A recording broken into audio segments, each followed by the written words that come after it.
Donc, bien aimés dans le Seigneur, tout à l'heure, nous parlions et nous sommes en train de continuer toujours notre enseignement sur la nécromancie. Nous avions dit d'entrée de jeu que la nécromancie était une science occulte et satanique qui avait pour objet l'évocation des morts en vue de connaître les choses cachées, de tirer vengeance et de prédire l'avenir, de connaître l'avenir.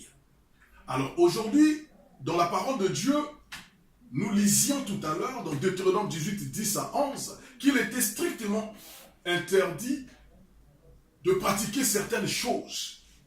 Comme il est écrit dans le passage que je viens de citer tout à l'heure. Le passage concernait l'entrée d'Israël dans la terre promise. Le Seigneur a dit ceci à Israël. Qu'on ne trouve chez toi personne qui fasse passer son fils ou sa fille par le feu. Personne qui exerce le métier de devin, d'astrologue, d'augure, de magicien, d'enchanteur. Personne qui consulte ceux qui évoquent les esprits ou disent la bonne aventure. Personne qui interroge les morts. Je reviens ici. Donc nous avons vu tout à l'heure que les devins, ce sont des voyants. Aujourd'hui, dans les magazines, sur les chaînes de télévision, dans Internet, beaucoup de gens sont en train de consulter les voyants pour qu'on leur prédise l'avenir. Vous savez, le passé, vous le connaissez. Le passé, c'est quelque chose qui est déjà passé. Et celui qui se focalise sur son passé n'avancera pas. Jésus dit ceci dans Luc 9, 49. Celui qui met la main à la charrue et regarde en arrière n'est pas digne du royaume. Votre passé est déjà passé, vous ne pouvez plus le rattraper. Le présent, c'est ce que vous devez vivre maintenant avec le Seigneur Jésus-Christ. Et l'avenir est caché entre les mains du Saint-Esprit. L'avenir ne doit pas être votre bataille. Vous devez le confier entre les mains du Seigneur. Car il est dit, recommande ton sort à l'Éternel, mets en lui ta confiance, il agira. Demain ne vous appartient pas. Si vous commencez à vous stresser par rapport à demain, vous allez vous faire beaucoup de problèmes. Donc, les gens consultent les devins, ce qui est strictement interdit. Dieu peut nous parler par des songes, il peut nous parler par des prophéties, il peut nous parler par l'inspiration du Saint-Esprit, mais Dieu, sa voix par excellence, s'exerce par la parole de Dieu. La Sainte Bible est la prophétie par excellence. Parce que c'est là la lettre de l'époux à l'épouse. C'est là où l'homme doit lire pour comprendre ce que le Seigneur lui réserve. Et le Seigneur, par le Saint-Esprit, à ce moment, peut commencer, lorsque nous prions, à nous révéler en particulier ce qu'il veut pour nous. Gloire à l'Éternel. Bien aimé dans le Seigneur, on a dit qu'on ne trouve pas chez toi d'astrologue. Donc on avait interdit qu'en Israël qu'il y ait des astrologues. Des gens qui, à partir des étoiles, font des prédictions. Peuvent dire, les gens qui sont nés entre le 27 janvier et peut-être le 8 février, regardez ce qui peut leur arriver telle ou telle autre semaine. Je vous dis, cela est faux. Vous pouvez voir que cela se réalise, mais en réalité, la source, ce n'est pas le Saint-Esprit. La source, c'est l'ennemi, c'est Satan, le diable, le serpent ancien, le dragon. Mais même dans les restaurants, il y a beaucoup de restaurants aujourd'hui où il y a l'image du dragon. Les gens ne savent pas qu'on entend dans ce milieu-là, vous êtes en train de tisser des alliances. Bien aimé, donc, celui qui va vers les devins, celui qui va vers l'astrologie, sans se rendre compte, il est en train de pratiquer la nécromancie. Il est en train de pratiquer la science occulte de l'évocation des morts. Bien aimé dans le Seigneur, on a dit que personne qui exerce le métier d'augure, de magicien, tu n'as pas besoin d'aller vers la magie. La puissance est en Jésus-Christ. Bien aimé, quand tu parles chez toi d'enchanteur. Personne qui consulte ceux qui évoquent les esprits ou disent la bonne aventure. Tu n'as pas besoin d'aller voir les gens qui consultent les esprits. Et bien aimé, personne qui interroge les morts. Yahweh, les morts sont morts. La Bible dit qu'il n'y a plus de liaison. Il n'y a rien de commun entre nous et les morts. Les morts sont morts. Ils ne peuvent plus revenir à la vie. Leur mémoire, leur histoire, leur sagesse, leur intelligence. Tout ce qui concerne les morts sont oubliés selon la parole. Mais nous allons lire ça tout à l'heure. La Bible dit ceci au sujet des morts. Dans Ésaïe 8, 19, il est dit ceci. Si l'on vous dit, consultez ceux qui évoquent les morts et ceux qui prédisent l'avenir, qui poussent des sifflements et des soupirs, répondez, un peuple ne consultera-t-il pas son Dieu? S'adressera-t-il aux morts en faveur des vivants? Bien-aimé, tu n'as pas besoin d'aller quelque part rencontrer des gens qui consultent des morts et grâce à ces prédictions-là, ces gens-là vous révèlent l'avenir. Votre vie est cachée en Jésus-Christ. celui qui a le secret de votre avenir s'appelle le Saint-Esprit. Dieu est Elohim, Dieu est Père, Dieu est Fils, Dieu est Saint-Esprit. Comptez sur ce Dieu mystérieux. Il se révèle et se manifeste. Point n'est besoin pour toi d'aller consulter les morts. Si les morts étaient aussi puissants, ils ne seraient pas morts. Si quelqu'un est mort, ça veut dire que la mort l'a vaincu. Donc Jésus a vaincu la mort.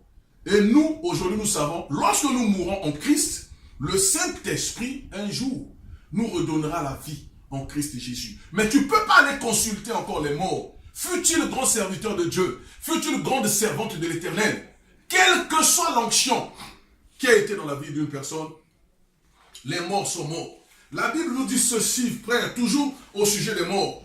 Dans Ecclésiaste 9 au verset 5. Les vivants, en effet, savent qu'ils mourront, mais les morts ne savent rien. Et il n'y a pour eux plus de salaire, puisque leur mémoire est oubliée. Au verset 10 de Ecclésiaste 9, il est dit ceci. Tout ce que ta main trouve à faire avec ta force, fais-le.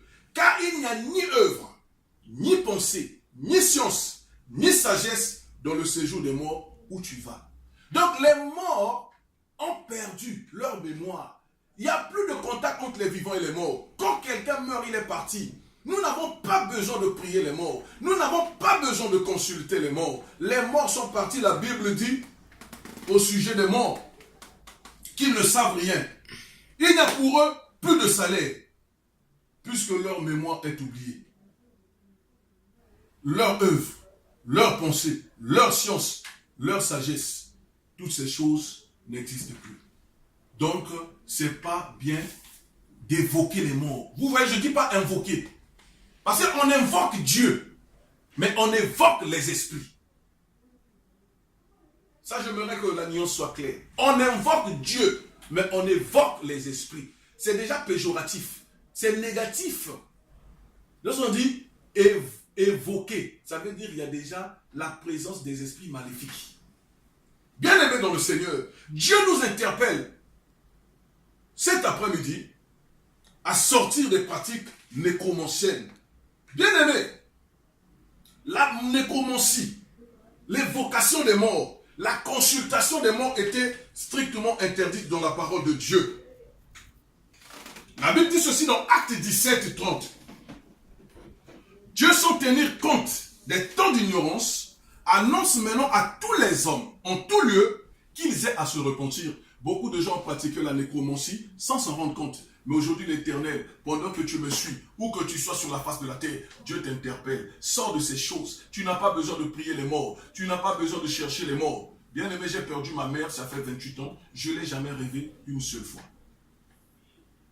J'avais un frère également que j'avais perdu, que à un moment, j'ai commencé à voir un esprit de mort qui prenait sa forme venue dans mes rêves. J'ai chassé cet esprit. Plus jamais cet esprit est revenu.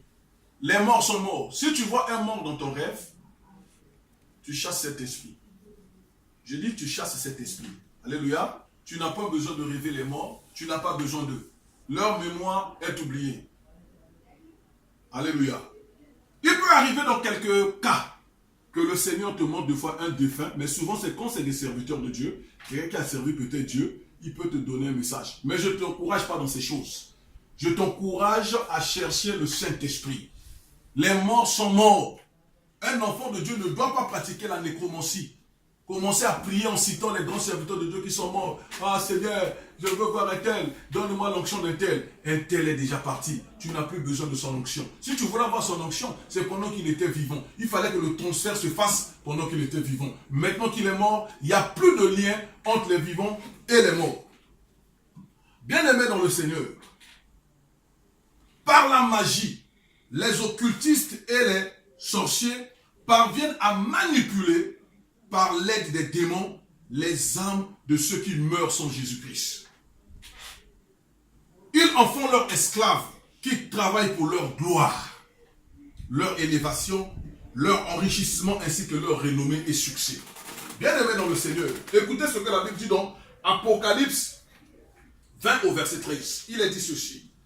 La mer rendit les morts qui étaient en elle. La mort et le séjour des morts rendirent les morts qui étaient en eux, et chacun fut jugé selon ses œuvres. Bien aimé, Il y a certaines personnes qui sont déclarées mortes dans les hôpitaux, mais qui en réalité ne sont pas morts.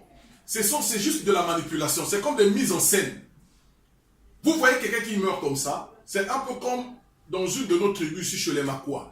Il y a une secte là-bas qu'on appelle les Andjimba. Les Andjimba peuvent faire disparaître quelqu'un. Ou ils peuvent prendre quelqu'un, vous venez trouver que ce type est mort dans l'eau, mais quand vous prenez, pour ceux qui sont initiés, ils refusent. Après, vous pouvez voir, le corps se transforme en tronc de bananier. Vous êtes surpris du oh. Mais comment un tronc de bananier? Oui, c'était pas le mort. Parce que le mort, en réalité, on l'a volé. Et ce genre de morts qui ont été volés, qui en réalité ne sont pas morts. Mais quand vous voyez son corps, en réalité, c'est un arbre ou quelque chose comme ça. Ce genre de personnes, des fois, on les envoie exercer des métiers comme esclaves.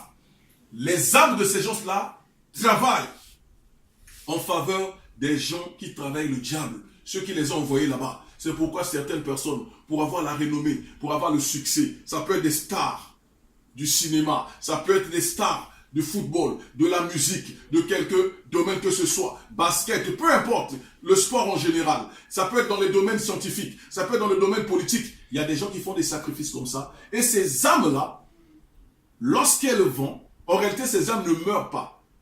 Il y a juste une manipulation qui font que nous ici, nous croyons qu'ils sont partis, et ces gens-là sont sous des mers. Comme nous venons de lire dans Apocalypse 23, ils travaillent sous des mers, ils travaillent sous des fleuves, ils travaillent dans des forêts, dans des grandes usines qui sont dans des cimetières. Bien-aimés dans le Seigneur, toujours au sujet de la nécromancie. Ces gens-là, que nous venons de dire, travaillent sous les océans, les mers, les lacs, les fleuves, les montagnes, les vallées, les plaines et les forêts. Se trouvent de grandes usines et industries et diverses structures d'enrichissement qui épatent et attirent les terriens que nous sommes. Bien-aimés dans le Seigneur, ces âmes déclarées mortes dans les hôpitaux, mais en réalité, elles sont vendues comme esclaves par un trafic occulte pour le succès de certains grands de ce monde. J'appelle les scientifiques, les stars de la musique, du sport, des politiciens, des économistes et des financiers. Beaucoup sont aussi dans ce genre de trafic, par la pratique de la nécromancie. Donc là, vous voyez les Illuminati, les francs-maçons, les marabouts, les féticheurs, les voyants, les devins. Tous ces gens-là sont des nécromanciens. Ce sont des gens qui sont au service du diable et ils travaillent avec les esprits de mort. Ce sont des gens que vous voyez aujourd'hui qui font des sacrifices humains pour devenir grands, pour devenir célèbres, pour devenir des stars. Bien-aimés, cet après-midi, le Seigneur est en train de nous révéler ces choses. Béni soit le nom du Seigneur. Que le nom de Jésus soit élevé. Alléluia.